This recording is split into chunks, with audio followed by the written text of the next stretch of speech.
Amigos y amigas, muy buenas tardes, bienvenidos a su espacio Crónicas de nuestra gente. Hoy tenemos un programa súper especial, como todos los que hemos tenido en este espacio que ha nacido justamente de la voz de la gente para la gente.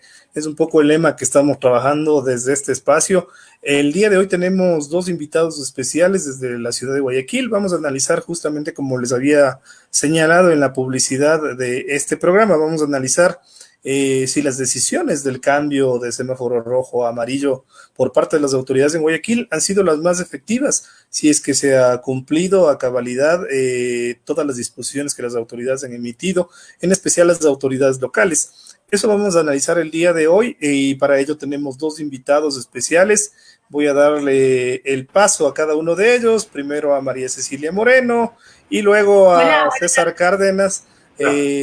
Bueno, les voy a presentar a cada uno de ellos. María Cecilia Moreno es periodista, también es divulgadora de la ciencia y por supuesto tiene una página que ya nos va a comentar de qué se trata.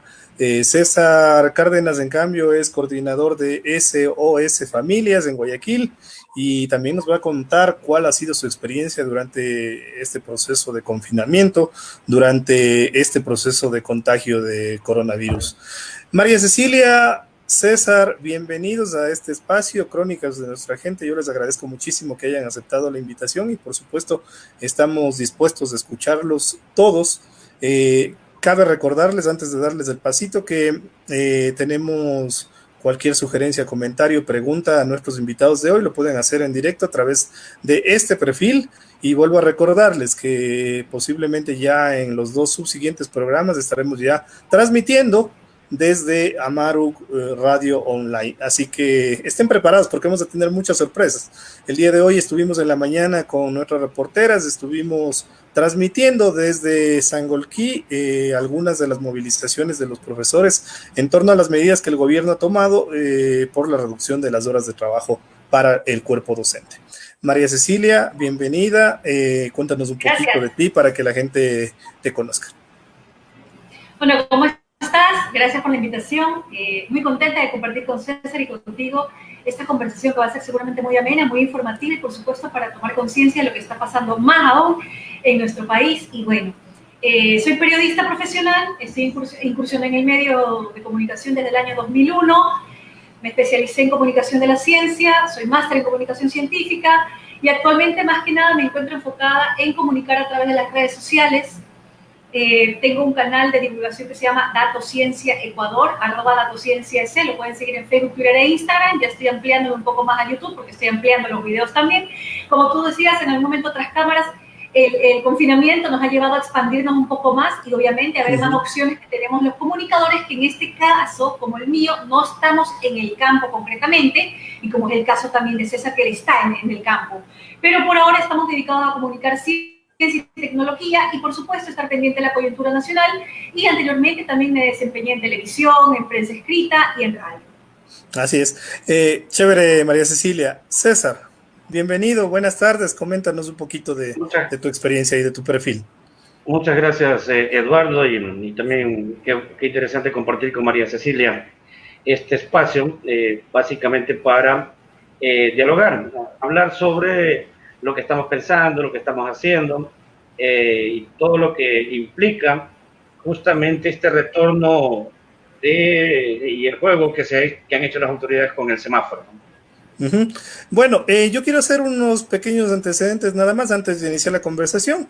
Guayaquil comienza, o comenzó más bien el miércoles, la reactivación, entre comillas, prudencial, es decir, que pasamos de un semáforo rojo a un semáforo amarillo en función de las disposiciones de las autoridades. Hay algunas características para poder dar paso a ello, como por ejemplo que según algunas mediciones, básicamente se ha llegado a un límite, a un tope de el número de contagiados, y esa sería una de las razones por las que las autoridades locales han dispuesto pasar de semáforo rojo a semáforo amarillo. Lo que llama la atención, tanto María Cecilia como César, llama muchísimo la atención si Guayaquil fue una de las ciudades con mayor número de contagios, sea la primera que pasa de semáforo rojo a semáforo amarillo. Al menos a mí, que estoy acá en la capital de los ecuatorianos, sí nos llama muchísimo la atención, nos llama muchísimo la atención, más aún con las disposiciones y el inicio de la gestión de la misma autoridad local que ustedes tienen. Este tema de que estoy contagiada, de que después resulta que no quiero señalarlo con ninguna mala intención, pero que hay una cura inmediata, entonces sí llama muchísimo la atención. Yo quisiera que cada uno de ustedes al menos nos haga un breve panorama de cómo vivieron ustedes esta situación al inicio de la pandemia y cómo ha sido este transcurso durante ya casi los 3 meses que estamos viviendo. María Cecilia. Bueno, gracias. Bueno, recordarle también a nuestros amigos que nos están viendo que fue San Borondón, que está pegadito a Guayaquil, que abrió primero el tema del semáforo, pasó el rojo al amarillo el día lunes con 2 días de anticipación, lo cual significaba como que mucho para los guayaquileños que querían ir para ese sector, con el tema de la circulación de los carros, la placa, etcétera. 2 días antes. Ahora, en el tema de cómo comenzó la pandemia, en este momento yo me encuentro a veces en casa, no estoy trabajando en un lugar como tal, yo pertenecía a una empresa pública y en el mes de noviembre salí de esta empresa pública, yo era parte de los medios públicos y ustedes saben perfectamente la situación de las empresas públicas, ahorita están saliendo por montones los ex compañeros, gente muy profesional, muy preparado, hay aquellos que confunden, quienes sí trabajan con los que no. Pero en todo caso yo he vivido la pandemia realmente en casa, he estado cuidándome, no he salido, he estado absolutamente en cuarentena, creo que recién salí al mes y medio, un día viernes en que ya hubo la oportunidad por el tema de la placa, con mi carro a comprar víveres y salir recién, el lunes 4 de mayo, salí para ir a una cita médica que tenía que llevar a mi mamá, tratando de guardar constantemente las precauciones y acá en la casa, me imagino que todos ustedes también, el hecho de el alcohol, el cloro, las mascarillas, los guantes, lavar cosa por cosa que llegaba al hogar, tratar, en fin, sabemos las precauciones que debemos tener todos. Pero aparte de eso, sí, Guayaquil fue desde el primer momento el epicentro, ¿no? Decíamos que éramos la Lombardía de Ecuador, de Latinoamérica. Solo en Guayas tenemos actualmente 13.516 contagios, solo en Guayas. Y muertes confirmadas 1.354. Sabemos por estadísticas que si quieres ese número puede ser hasta 5 veces más. El hecho de que pasemos ahora desde el miércoles a semáforo amarillo, personalmente sí me asusta mucho. Hemos seguido, me imagino todos nosotros, las ruedas de prensa de la alcaldesa, del COE nacional, las redes sociales de las comunicaciones oficiales, y sí me asusta el hecho de que hayamos pasado a este semáforo amarillo. Sí, ayer, por ejemplo, me imagino que puede confirmar, ayer que ya estábamos en amarillo, yo tuve que salir nuevamente a una cita médica porque voy a cosas puntuales. Estaba por San Borondón. La gente corriendo sin mascarilla. La gente en los centros comerciales como si fuese un día normal. Entré a un supermercado en un centro comercial abierto desde las 7 de la mañana y estaba con gente como si fuesen las 3 de la tarde. No se mantiene el distanciamiento social. La gente, los corredores de los centros comerciales han hecho flechas para que entra por la derecha, sal por la izquierda, no hay confusión mental. No, sí existe la confusión mental, la gente se cruza, no usa la mascarilla. Llegó el momento en que ya las personas que te esperan en la entrada con el gel sanitario, el gel, ya no te lo ponen. Entonces tú sí dices, ¿qué está pasando? ¿Debimos haber pasado este semáforo amarillo? Yo tengo realmente temor con el hecho de que la curva se pueda alzar dentro de 15 días. En este caso, con el coronavirus, obligatoriamente son los 14, 15 días, porque ese es el periodo de incubación del COVID-19. En 15 días, espero equivocarme y no ver lo que ya pasó hace mes y medio, 2 meses. Y aparte sabemos que se están preparando más cementerios y obviamente las autoridades y los centros médicos se están preparando físicamente para poder aguantar lo que posiblemente se pueda venir. Ahora, como te comento y como les comento, yo he estado desde casa informándome en las redes, viendo las noticias, la radio, etc. Wilfrido, he estado en las calles desde el primer momento con una acción solidaria. Justamente eso, estas experiencias que nos has contado de ayer ya las vamos a topar más adelante, pero del otro lado, César ha estado más bien mucho más de cerca viviendo esta situación y cabe decirlo, ¿no? La lamentable situación de muchos guayaquileños. César, ¿cómo lo viviste desde el inicio, con las primeras decisiones? cómo ha sido el comportamiento de la gente, porque a lo mejor uno podría entender y topo, por ejemplo, el tema de Brasil, que se utilizaba una campaña con imágenes de Guayaquil para que los brasileños no asuman esas actitudes y un poco no sea como Guayaquil. Exactamente, se prevenga más contagios. César, bienvenido nuevamente y te escuchamos. Bueno, desde el principio realmente las autoridades tuvieron comportamientos inadecuados, conductas inadecuadas, el discurso era contradictorio, la alcaldía de Guayaquil decía una cosa, el gobernador decía otra, el vicepresidente decía otra. Entonces realmente esa desinformación provocó lo que sucedió. Es decir, realmente fue toda una calamidad, una catástrofe los primeros días. Nadie sabía qué hacer, porque las órdenes, las guías eran completamente contradictorias. Además de eso, con una alcaldesa ausente que estaba enferma en su casa, pero que ni siquiera tuvieron la delicadeza de asumir. Es decir, ellos tienen siempre, hay un segundo a bordo, ¿no? Que en este caso es el vicealcalde, que debía haber asumido la responsabilidad plenamente, sí, pero no lo hicieron, ¿no? Recién entonces, ahora lo veo en televisión. Sí, entonces ahora ya está en campaña, ¿no? Entonces, desde el principio nosotros hemos señalado que lamentablemente en tiempos de pandemia la gente todavía sigue en campaña electoral. Y eso es peligrosísimo porque se juega con la salud de la población. Primero, hay algunos temas que realmente me preocupan, ¿no? Porque primero no hubo una campaña y no hay una campaña de carácter educativa, tanto del gobierno nacional como del municipio, para que la gente pueda justamente hacer carne propia esas órdenes y consignas, como por ejemplo el tema de las manos, de mantener la distancia. Es decir, debió haberse hecho varias campañas de carácter educativo, pero lamentablemente no se han hecho, ¿no? O muy pocas horas. Más bien ahora en los medios de comunicación estoy viendo que los periodistas más bien por cuenta propia están haciendo ese tipo de campaña educativa, ¿no? Diciendo a la gente mantenga la distancia. La Comisión de Tránsito, la gente municipal de tránsito está haciendo un control un poco mucho más severo que al principio. Pero hay contradicciones. Por ejemplo, en los buses hay solo sentados, lo cual está bien, está perfecto, mantener la distancia. En eso nosotros por completo lo apoyamos. En la metrovía, fuera de la metrovía, haces una cola con 2 metros de distancia, pero una vez que ingresas, vas como sardina. Entonces, o sea, no tiene ningún sentido, ¿no? O sea, ¿de qué te sirve hacer una cola, mantener la distancia social antes de ingresar, cuando ingresas vas como sardina? Es decir, eso, por ejemplo, es inaudito. Eso no debe ser así. Y además de eso, porque es el transporte masivo el que más usa la ciudadanía guayaquileña, además de los buses, los colectivos que están haciendo algunas rutas en estos días, ¿no? Desde hace varios días. Y el tema del sistema de transportación masiva Metrovía es un foco de contagio. Cualquier sistema de movilización ahorita público es un foco de contagio. Justamente haciendo colación a lo que comentó César, en Guayaquil tenemos activadas 56 líneas, que es la ruta de emergencia sanitaria. Y se espera que en estas 56 líneas de ruta sanitaria que recorren de norte a sur la ciudad, la gente mantenga el distanciamiento social. Pero aparte de que, es verdad, la gente se vende como sardina, se trepa, quiere llegar a sus trabajos porque hay empresas que ya han dicho, tienes que trabajar y se acabó.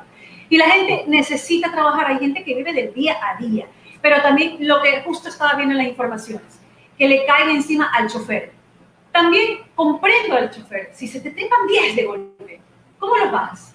O sea, también creo que hay que ponerse en los dos lados. ¿Cómo le dices a esa persona que tiene que llevar su comida, no te subas al carro? Son personas que ya están recibiendo tal vez sanciones por no trabajar, pero sí, ahí viene también el lado, ¿y mi salud qué? ¿Y mi conciencia qué? ¿Y mis cuidados personales qué?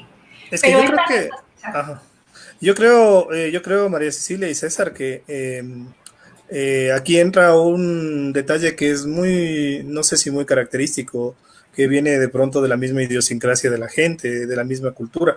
Y era un poco lo que le decía César al inicio, ¿no? Él que ha estado de pronto un poco más de cerca de un polo más alejado, menos cuidado, menos atendido, con otro tipo de realidades sociales. ¿Nos podrías contar también cómo están viviendo ahí? Y sí, tú decías un factor que es sumamente importante, el tema de la falta de conciencia que se generó a través de los mismos medios y a través de las mismas autoridades. El día miércoles tuvimos nosotros una invitada, María Eugenia Molina, y ella nos hablaba, ella es especialista en comunicación de crisis, y nos señalaba que lastimosamente el país y las autoridades no tomaron esta primera etapa de riesgo como algo serio. Y yo le ponía como ejemplo, obvio, no tomas nada serio si en el aeropuerto, un aeropuerto que es internacional, tú te bajas del avión y te recibe una persona en un escritorio y con un cartel y te señala, estas son las principales consecuencias del coronavirus. O sea, por favor, o sea, realmente ahí coincido contigo, César. Y sí nos gustaría un poco conocer de tu experiencia, cómo se ha llevado esto desde el inicio de esta pandemia. Mira, la gente en los barrios realmente cumplió con la cuarentena. Y eso es importante que la ciudadanía conozca, porque la gente se esforzó. Es decir, la gente al principio, claro, llena de temor, de incertidumbre, la gente sí estuvo y está. Pero te topas con problemas, como por ejemplo, 600.000 personas en el norte de la ciudad de Guayaquil no tienen agua potable. ¿Cómo le decimos lávate las manos? ¿Cómo le decimos cuida tu salud? Si no tenían agua. Y el municipio e Interagua también provieron agua, pero realmente muy poca cobertura. Por ejemplo, en Monte Sinaí, y voy a hablar con cifras, ¿no? En Monte Sinaí viven 32.000 familias.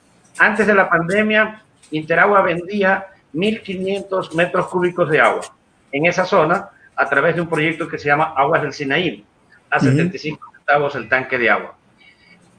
Empezó la emergencia y el municipio, por presión de la sociedad, de las organizaciones, dijo, vamos a dar el agua gratis, porque al principio no querían hacerlo.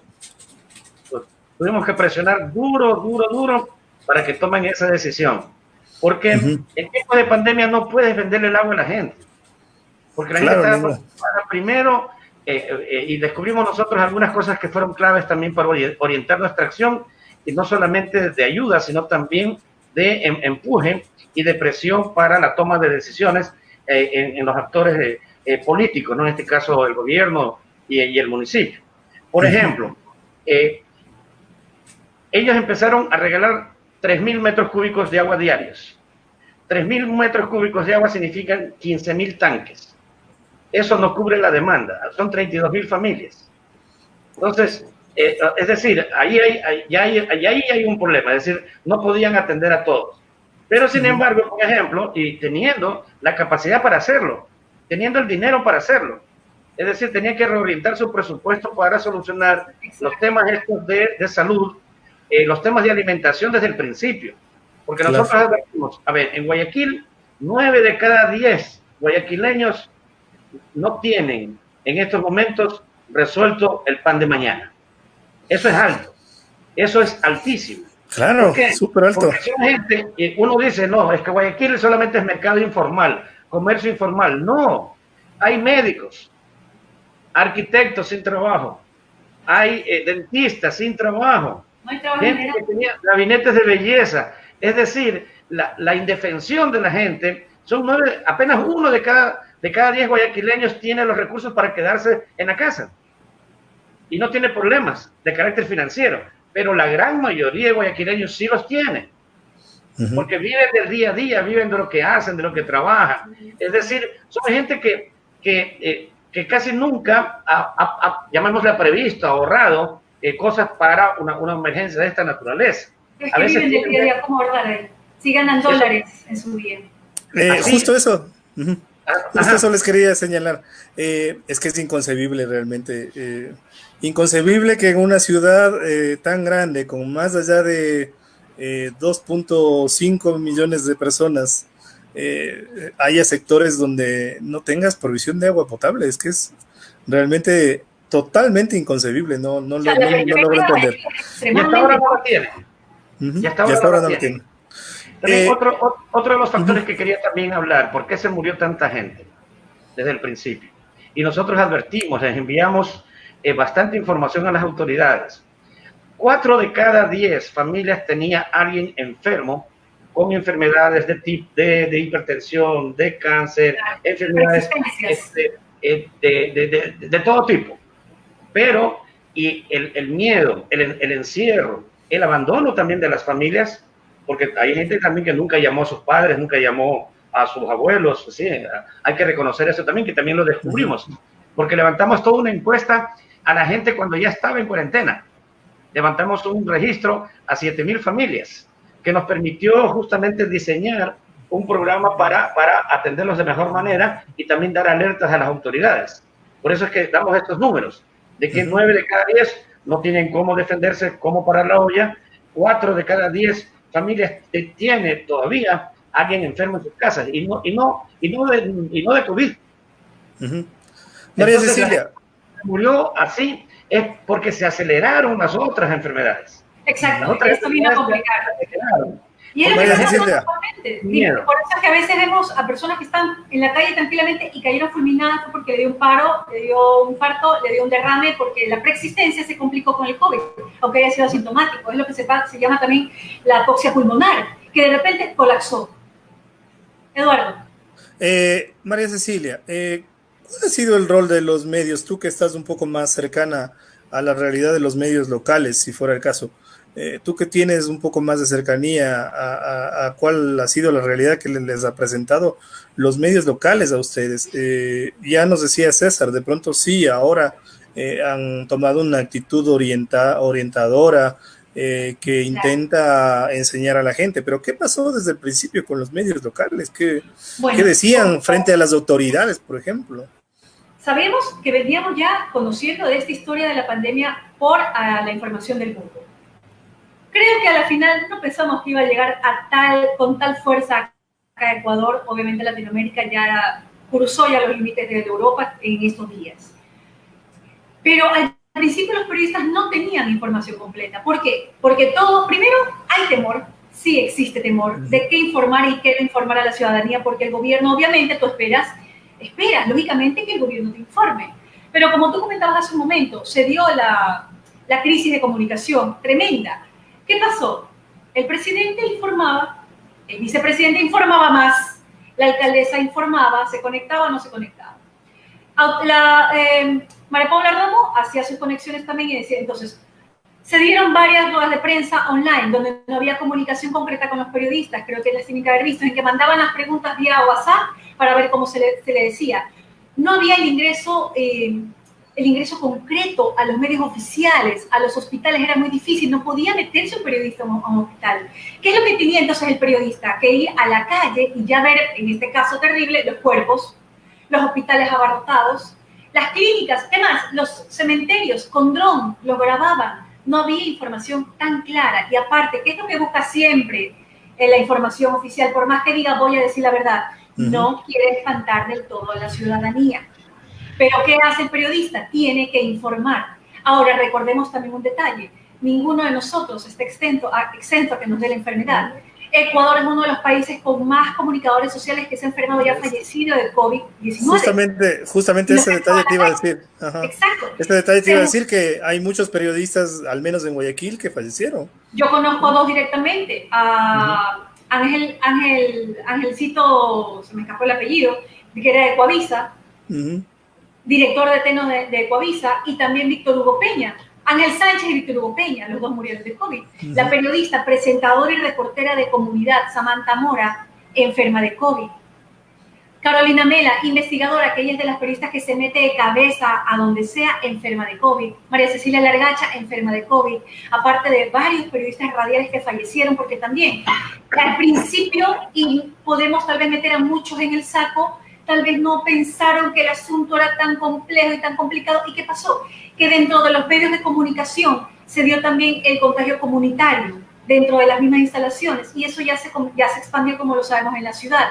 Ya dentro de nuestras casas, dentro de nuestro barrio, dentro de nuestra ciudad, ya tenemos totalmente el contagio comunitario. Y ahora ya en todos los lados tenemos el riesgo de contagiarnos porque por ahí pasó alguien y lamentablemente podemos agarrar el virus. Pero el periodismo sí sufría primero, como te digo, o sea, no había la información concreta, temor. Temor también, me imagino, de los medios de comunicación de ser censurados, de ser callados, ¿verdad?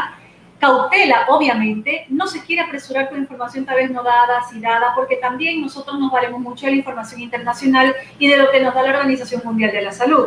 Y obviamente, al ver que estas ruedas de prensa online, que a mi criterio no funcionaron bien, a mi criterio, al ver que estas ruedas de prensa online no funcionaban tan bien como la ciudadanía esperaba y los propios periodistas esperaban, ya el periodista tuvo que romper los esquemas y buscar la información como sea. Y ya vemos a nuestros colegas, lo vemos con trajes de bioseguridad en las calles protegiéndose desde el primer momento y guardando la distancia social. Pero igualmente, o sea, sabemos que la información es poder, pero ¿qué pasa cuando un gobierno no pudo actuar de manera rápida, segura, concreta, asertiva? Teníamos tantos voceros a la vez, que lo comentó César, teníamos tantos voceros que tú decías, ¿a quién la creo? Al principio el vicepresidente salía muchísimo, ya no, ya. Ahora ya no está, pues. Se le acabó la campaña. Exactamente, entonces ya al principio salían todos los informes diarios de enfermos, contagios, muertes. Después dijeron, ya no, solamente a nivel cantonal. ¿Quién lo iba a publicar? Ok, volvieron a informar, cambiaron la cuenta, ya no era desde Salud S, después era desde Riesgos S, después Salud S. Entonces son cosas que sí se te confunden, porque también la ciudadanía y nosotros los periodistas, ¿qué hacemos? Nos condicionamos a buscar la información por un lado. Sabemos que esta fuente de información nos va a dar algo que comunicar a un público específico, pero si nos das una información confusa, hay que buscarla como sea. Pero yo creo que no hay que bajar la guardia, y también tenemos espacios como el tuyo en donde se puede buscar otro tipo de información desde otras aristas.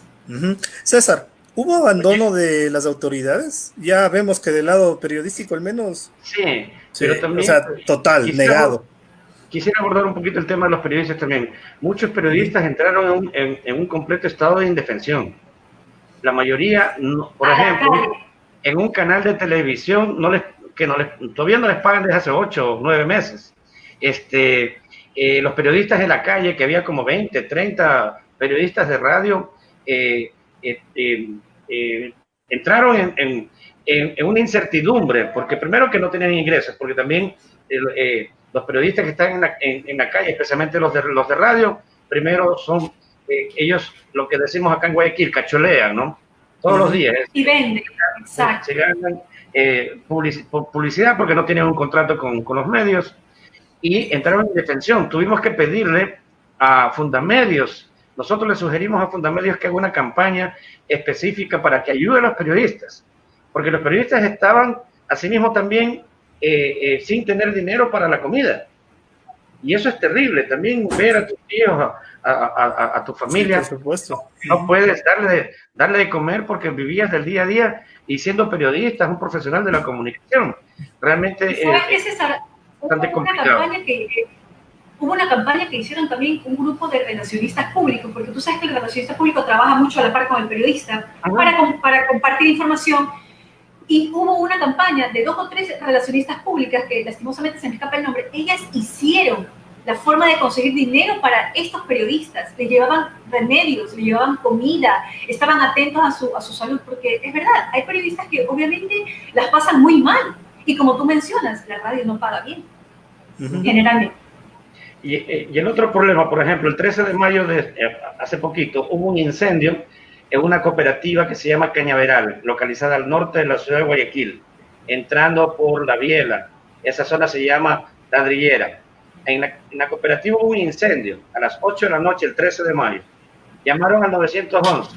El 911 respondió que en 15 minutos estaría ahí el cuerpo de bomberos.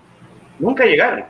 Si no es por la gente que decenas de vecinos salieron a auxiliar a las familias, eso solo permitieron apagar, y solamente se perdió una casa, y medio la otra también se quemó, pero un poco nada más. Imagínense si se quedaban esperando a los bomberos, sin hacer absolutamente nada. O sea, toda esa cooperativa se hubiese incendiado, con problemas serios, a la final hasta de pérdida de vidas, pero felizmente la gente actuó. La gente, que es algo que rescatar, es decir, no todo ha sido negativo.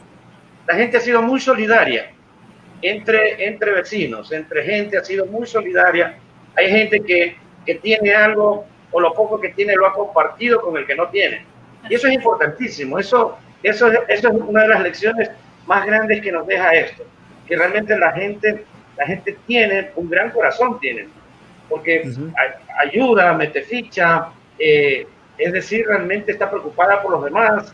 La gente en los barrios empezaron a hacer mingas de limpieza, a desinfectar, a ayudar a los ancianos, por ejemplo, los que viven solos, ayudarles con sus compras, y una serie de mecanismos así. Es decir, realmente la gente se portó muy bien. Y eso algún día, si podemos, como observatorio, reconocer el trabajo de la solidaridad, le vamos a dar un premio a los ciudadanos de Guayaquil, no a sus autoridades. Yo creo que hay que reconocer el esfuerzo de la ciudadanía guayaquileña, especialmente policías, agentes de tránsito, todo el personal de salud y los mismos ciudadanos que de alguna manera se han activado, porque nosotros como SOS Familias no somos los únicos. Claro. Hay otras experiencias más pequeñitas, menos publicitadas, pero que sí dieron resultados. Y eso es importantísimo. La gente también expresa muchos mecanismos de solidaridad. Pero también hay situaciones perversas, y ahí sí me voy a detener un ratito, porque hay situaciones que son perversas. Por ejemplo... Pero antes, César, de que continúes con esas situaciones perversas, me parece súper oportuno lo que tú acabas de señalar. ¿Por qué? Y creo que va de la mano con lo que tanto María Cecilia como tú me parece que creo que tengo en la mente con lo que nos van a conversar. La sensación que tenemos, al menos desde fuera de la ciudad de Guayaquil o de la provincia del Guayas, es que los medios de comunicación nos han puesto como los malvados de todo este asunto del contagio, de que la pandemia se ha expandido de manera sorpresiva en la ciudad. Justamente es la gente. Y ahora... Y claro, a los guayaquileños. Y justamente tú, César, ahora acabas de señalar algo que es sumamente oportunísimo, porque lastimosamente los medios de comunicación se han encargado de decir que la gente desobedece. Es por eso que en algún momento yo les decía, bueno, entonces hubo desobediencia civil por parte de la gente. ¿Qué es lo que pasa? Pero ahora tú me estás dando toda la respuesta contraria, porque lastimosamente por fuera, vuelvo a insistir, al menos los medios de comunicación nos han planteado otro tipo de escenario, ¿no? Y que es el mismo escenario que lastimosamente se ha trasladado a Brasil, se ha trasladado a Centroamérica también, estuvo en otro país de Centroamérica también que tomaron como ejemplo lo que sucedía en Guayaquil y cuál era la reacción de la gente. Antes de que me contesten, quiero recordarles, amigos y amigas, que estamos transmitiendo a través de Facebook Live en este programa Crónicas de Nuestra Gente. Tenemos aquí algunos comentarios, ya los voy a leer después de la respuesta de César. ¿Qué era lo malvado que nos ibas a comentar, César? Y realmente, ¿por qué es perverso? Eso no se puede hacer. Por ejemplo, solamente llevarles comida, asistencia alimentaria a sus coidiarios. Si no eres parte de un partido, movimiento político o eres afín al gobierno o al municipio, no te atienden, no te ayudan. Y eso realmente es una alta responsabilidad, y una responsabilidad es un karma humano, moral, ese tipo de comportamiento, porque hay muchos barrios, por ejemplo, que no han sido atendidos, que no les ha llegado ni una gota de ayuda, ni una gota de alimento. Y eso nosotros los tenemos identificados. Pero donde la gente se activó, hizo una lista, porque eran parte de la estructura municipal o son parte de la estructura del gobierno, ellos sí recibían ayuda y la siguen recibiendo. Pero la gente que no es partidaria, que es un ciudadano que tiene todo el derecho del mundo a ser atendido. Por supuesto. A la gente del norte de Guayaquil, por ejemplo, no está siendo bien atendida, no está siendo atendida en su mayoría. Entonces ahí por eso digo, son situaciones bastante perversas que ojalá que no se repitan, ¿no? Bueno, pero ahí la ventaja es que hay personas hay personas como César que pueden dar voz a estos casos y que no se puedan repetir y que se pueda tomar acciones y que otras personas también tomen acciones a eso. Además también obviamente, negar la comida es inverosímil de que esta situación se pueda dar, ¿no? Y que por ahí te manden con la propaganda política y también los casos tremendos que tenemos de corrupción, que no puedo creer, cada día algo brinca, de qué forma, la especulación de precios, Bueno, ya sabemos todo lo que está saliendo a diario, lo que ahorita se destapó la olla de grillos. Pero también, ahorita, retomando el tema del semáforo amarillo, semáforo rojo, estaba pensando en el hecho de que de aquí a una semana, ¿qué nos vamos a encontrar? ¿Qué vamos a descubrir? Por ejemplo, César, que anda en la calle, todos los días tiene que salir. ¿Cómo va a encontrar la situación de la gente? ¿Cómo, tal vez a esas personas que ya antes se han ayudado, que se le ha dado algo de comer, que se le ha dado algo de medicina, puede recaer? O encontramos a las mismas personas que ya aparentemente salieron curadas del COVID, otra vez infectadas. Sí me preocupa a mí la situación de Guayaquil, además de que, tocando el tema, yo estoy con un concepto dividido, con mi corazón partido, tocando el tema de que sí, el guayaquileño que salía, hubo una periodista quiteña que lanzó un video muy fuerte, que es la de Janet Inostroza, de Teleamazonas. Que ella, sabemos perfectamente, me imagino que vieron el video donde ella... Bueno, además... Los guayaquileños a la claro, además hubo una crítica súper fuerte, y a eso iba un poco mi pregunta, María Cecilia, para ti. A mí como guayaquileña sí me chocó. Sí me chocó. Y es más, yo hasta busqué en el internet, le compartí y le puse el análisis de Rodrigo Borja sobre lo que significa el regionalismo. Pero también pudo, o sea, ahorita Quito lamentablemente también está con un semáforo rojo tremendo. No le deseo, o sea, nadie desea lo que está viviendo ahorita Guayaquil, nadie desea lo que está viviendo el mundo. Pero sí también digo, por Dios, sí tenemos que tomar conciencia. A ver, las palabras utilizadas por la periodista no eran las correctas. El tono de autoridad enérgico creo que no eran los correctos. Pero sí también tenemos que tomar conciencia de que si hay una pandemia mundial, de la cual ya veníamos con cola desde el mes de diciembre conociendo esa situación desde China, que ya se dio el primer caso en Guayaquil, que a pesar de que había la sospecha de que iba a reventar o no iba a reventar unos casos, o sí o no en la ciudad, había que cuidarse, sí también la ciudadanía sí debió haber tomado un poquito más de precaución. Ahora, también atribuyó lo siguiente, la falta de información. Sí, no total. Puedo decir, guayaquileños necios, no. También tengo que decir la falta de información. Porque generalmente hasta que no lo vives, no reaccionas. Hasta que no ves a tu vecino que se cayó por COVID, no reaccionas. O hasta que no ves las noticias como tal en tu ciudad, no reaccionas. Y al comenzar a ver ya los casos, ver los hospitales que se iban colapsando, que iban dándose muertos en las casas, ya como que la cosa se puso así. También se lo atribuyo a la falta de información, a la falta de desconocimiento. Pero ahora, ¿qué? Con un semáforo amarillo, viendo lo que hemos pasado, que reaccionemos y que salgamos con este color amarillo a las calles, sí lo veo muy peligroso. Bueno, al final... me voy a tomar un café, ¿qué pasa? No, pues... Al final justamente quiero que cada uno de ustedes me respondan la pregunta que habíamos planteado aquí, si fue una decisión acertada o no, y ya estamos topando algunos elementos para poder llegar a concluir esa pregunta, ¿no? Y yo quiero preguntarles a los dos, ¿es posible evaluar el paso de semáforo rojo-amarillo después de estos 2 días que ya hemos pasado? ¿Aún no todavía? A lo mejor uno podría plantearse un escenario a futuro posible. ¿Qué creen ustedes, César? Mira, realmente es prematuro, pero yo también estoy un poco asustado. O sea, y hay que reconocerlo. O sea, estoy asustado por la gente, por la salud de la gente. Porque es como que cambiar de semáforo para la gente como que se le cambia el chip de la prevención a la no prevención. Y eso es un problema, y es un problema serio. Y ya sabieron. Y que no es un problema de culpabilidad de la gente. Lo que pasa es que las instituciones, los gobiernos y las autoridades hacen cosas como, por ejemplo, el tema por ejemplo, el pago del bono por la emergencia. La gente sale desesperada por ese dinero y claro, o sea, hay una serie de colas, hay apretones en las entidades financieras, en las entidades que pagan. Sí, cuando el gobierno puede haberlo resuelto de otra manera.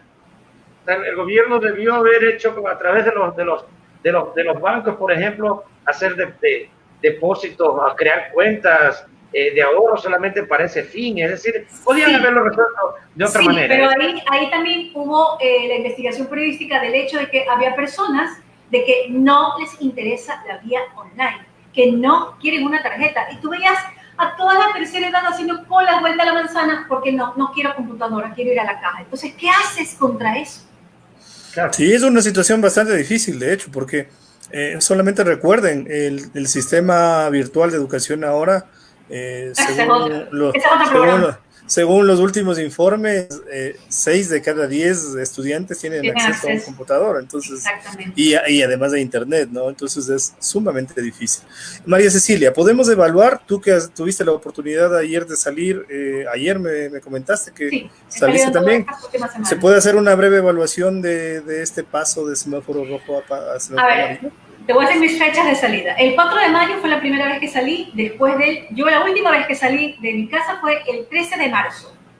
Salí el 4 de mayo por una cita médica y estaba con el tema de la placa. Hubo restricción, me pararon 2 veces porque no me tocaba salir. Le dije al vigilante, mira, voy a una cita médica con papel en mano, siga.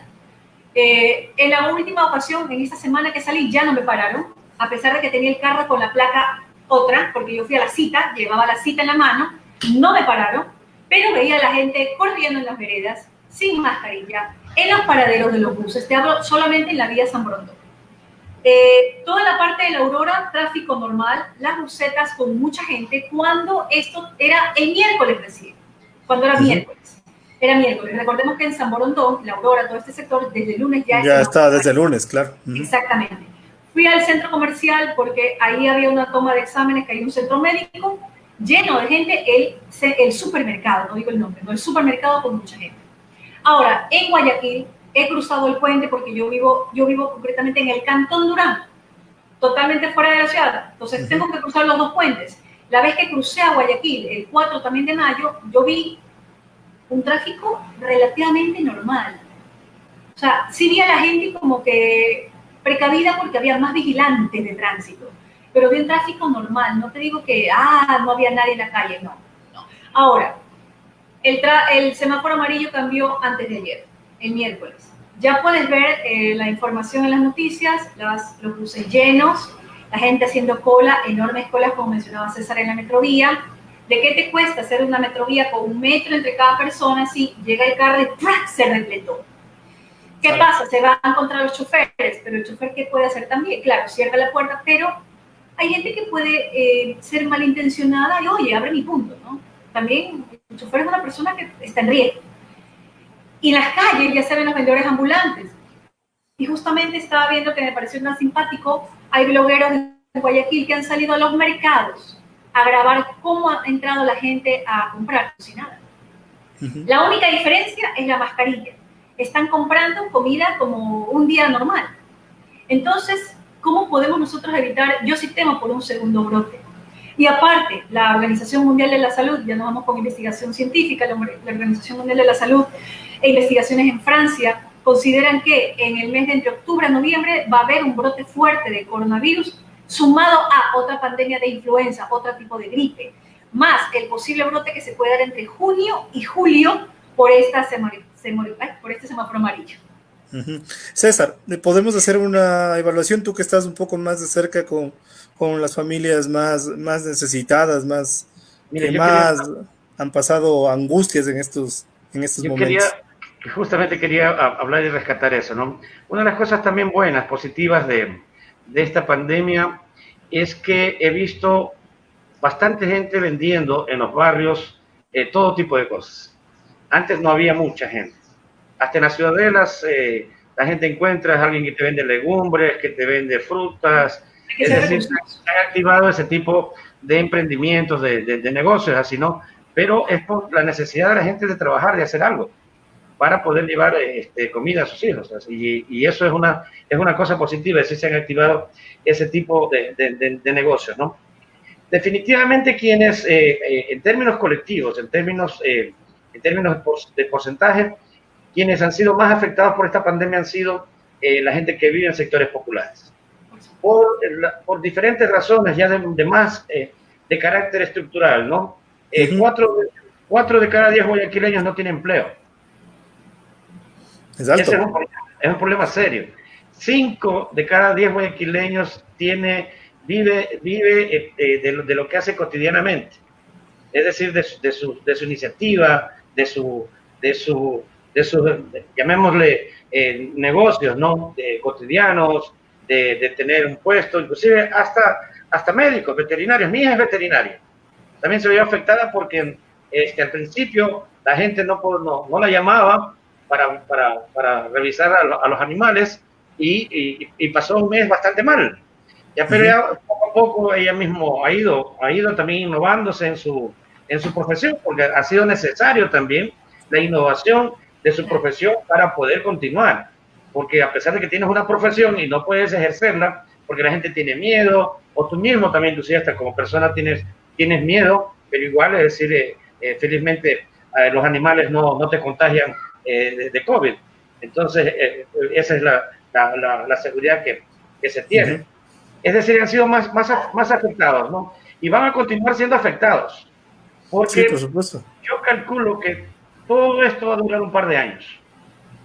La situación de desempleo, los despidos que están viendo, las medidas económicas tomadas, la situación es tal crítica que realmente la gente va a tener problemas para llevar la alimentación a su casa un buen tiempo. Pero mucho más problemas va a tener la gente, está teniendo la gente que paga arriendo. A muchas de ellas, inclusive, ya las quieren desalojar porque no han pagado. Es terrible. O sea, yo entiendo eso por algo como mencionas. Yo tengo una casita que me la compré cuando trabajaba y yo la tengo alquilada. Mi arrendatario no me está pagando. ¿Y cómo le digo, ándate? Claro, es difícil. O sea, jamás, o sea, no se me cruza por la cabeza. Y actualmente yo no tengo trabajo fijo. Yo les comenté que yo desde noviembre no estoy trabajando. Yo ahorita me las valgo de los ahorros y de lo que se pueda hacer freelance. Pero es muy difícil. Imagínate, si un profesional, en este caso, no puede encontrar trabajo porque sabemos que muchísimos están perdiendo el trabajo. Las personas de a pie que no pueden salir a la calle a vender. O sea, la situación es recontra que crítica. Bueno, y un poco para cerrar, María Cecilia y César, que el tiempo ha volado, no se imaginan. Vamos ya a 47 minutos de transmisión. Bueno, pues ahora sí la pregunta, y un poco ya para ser súper concretos, les pido por favor ya para cerrar el programa, la decisión que han tomado las autoridades, en este caso la autoridad local, ¿es acertada para ustedes? Súper breve. María Cecilia. Me parece, si bien necesitamos salir a trabajar, se necesita reactivar la economía, me parece apresurado. Mínimo yo hubiese esperado siquiera hasta el 1 de junio, mínimo. Me parece muy apresurado, o 15 de junio. Recordemos que el 1 de junio, que es ya en una semana, posiblemente se abra la terminal terrestre y ya los aeropuertos. No quiero pensar en 20 días. César. Realmente, para mí en lo personal es una decisión completamente contradictoria, pero básicamente es por las presiones de carácter económico.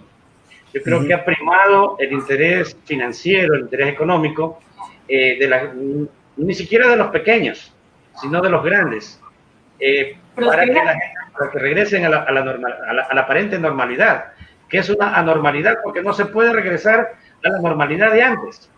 El país ha cambiado, el mundo ha cambiado, la ciudad ha cambiado, porque hay diferentes cosas, diferentes escenarios, inclusive hasta las mismas formas de estar con la gente. No puedes estar muy cerca, no puedes estar en un lugar encerrado, no puedes hacer, por ejemplo, nosotros no podemos hacer reuniones, que antes las hacíamos con 60, 70, 80 personas o 100 en un lugar cerrado.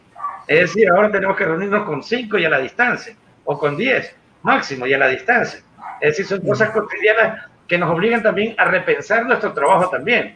El trabajo como tú mencionabas, César, esto va a durar 2 años y según unas investigaciones en Francia, la presencia del coronavirus como tal puede extenderse hasta 5 años. Entre que viene la vacuna, nos inmunizamos, todos los países puedan a nivel mundial, en salud pública mundial, puedan establecer la entrega y disposición de la vacuna. Esto puede demorar un promedio de 5 años entre esa adaptación y la inmunización del mundo, porque el sistema de salud mundial ya cambió totalmente. O sea, en verdad que nos pusieron así, 360 grados. Bueno, yo voy a hacer unas pequeñas conclusiones, tratando de un poco interpretar sus palabras y las vivencias que cada uno de ustedes ha tenido. Pues lastimosamente caemos en la misma conclusión de casi todos estos programas. la falta de comunicación y la agilidad para reaccionar en momentos de riesgo por parte de las autoridades ha sido totalmente evidente. La falta de atención primaria, sobre todo en temas de provisión de servicios básicos como son agua potable, como son electricidad y otros, se están viendo a breves rasgos, y esto denota claramente la posición de ciertos políticos que lo que buscan lastimosamente es llegar a un cargo público y lamentablemente lucrar de ese cargo público. No se visibiliza y aclarar también, Eduardo, que una no atención, todos, ajá. aclarar que no todos los servidores públicos son ladrones y mala gente. Exactamente. No se logra visibilizar con claridad la obra pública por parte de ciertas autoridades. Y esto se ha visto lastimosamente también con los temas de corrupción que han saltado en muchos casos, en muchos hospitales, desde el poder nacional hasta el poder local, lo cual es lastimosamente grave. Lo único que nos espera pues es que la ciudadanía asuma conciencia por bien propio, aprender a cuidarse por uno mismo, y obvio, la pandemia va a estar ahí latente en las calles.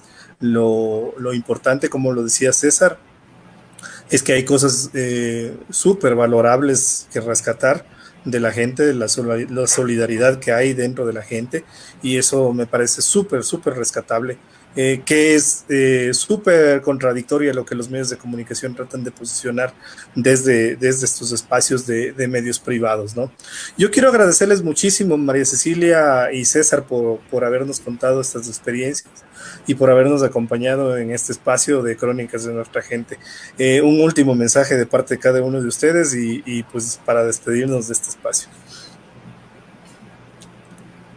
Bueno, gracias otra vez por la invitación. Gracias, César, un placer haberte conocido. Eduardo también.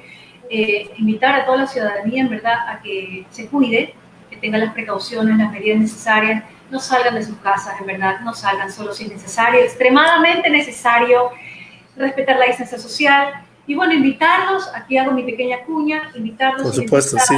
Yo tengo un pequeño eslogan que se llama Aprender Más Cada Día. Si les gusta aprender más cada día y recibir algo de conocimiento, están en mis redes sociales de comunicación científica, Datociencia Ecuador, @Datociencia EC, Facebook, Twitter, en Instagram, donde siempre estoy comunicando, obviamente, con la coyuntura del COVID, ciencia, tecnología y algunas cosas más. Y de modo personal soy Mache Moreno, y bueno, deseándoles siempre éxitos y que estemos bien, ¿no? Que en la próxima que nos encontremos estemos perfectamente bien y felices con nuestras familias. César. Sí, solamente quería recordarles un poquito que de olvido también se muere. Así que a las personas hay que llamar a nuestros parientes, nuestros amigos, nuestras amistades, acordarse. Así es.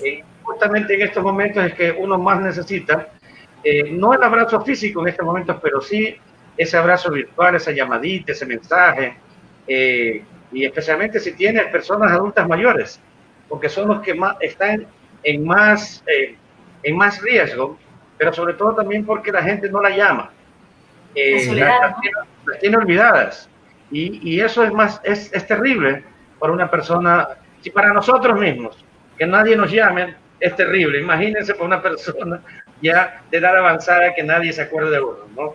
Entonces, me imagino que tú aquí por eso se sabe mucho. Sí, realmente es una complicación. Bueno, y desde SOS Familias estamos tratando de hacer lo que mejor podamos, ayudando a los barrios, inclusive a posicionar los problemas que tienen los barrios de manera muy concreta. Esa es una de las cosas que estamos haciendo, denunciando de manera permanente, pero también llevando ayudas, apoyos, ¿no? a las familias que están en completa indefensión, ¿no? Y eso lo vamos a seguir haciendo, es decir, estamos planificando para hacerlo hasta por lo menos diciembre de este año. Nosotros nos damos la fuerza porque la situación no va a mejorar, en términos económicos me refiero, ¿no?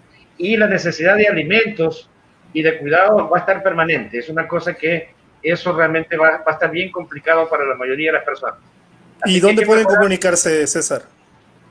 La gente que de pronto quiera contactarles a ustedes, ¿dónde pueden comunicarse? Se puede hacer donaciones. Bueno, nosotros tenemos una página web que se llama sosfamilias.es, y también tenemos una campaña en GoFund, que también está en la misma página web, ¿no? Ahí pueden ayudarnos, apoyarnos, hacer donación, pero sobre todo también lo que más queremos es que la gente sea solidaria con sus hermanos, con sus vecinos. Yo creo que esa es una clave, es la única forma de cómo realmente reactivarnos, de cómo demostrar que uno es un ser humano, preocupándose por los demás.